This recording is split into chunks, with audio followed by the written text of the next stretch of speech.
संगवारी हो बढ़िया हन हमन। तुमन कैसे हो? बढ़िया। आज मोर संगी आए हेवय। खाना है तोरे?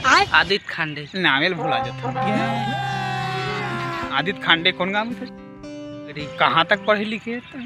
एक को नहीं पढ़े। ये क्या है? मजा आएगा ना भिड़ो। अब का काम तक कुछ नहीं। ये बड़ी अच्छी बात कही है। तक कैसे जिंदा रहता है? इसने अरे 14 सरकार है भाई, खा थन जिंदा है जैसे बात तैसे। हाँ। तो इस साल कहाँ भले नहीं पढ़े हैं लेकिन दिहा पढ़े हैं। साल कहाँ भले नहीं पढ़े हैं लेकिन दिहा पढ़े हैं। पढ़े हैं। Oh, no!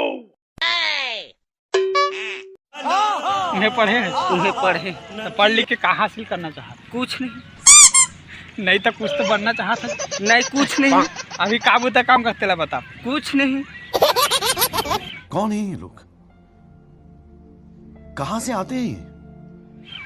कुछ तो करा थवेगा। कुछ नहीं।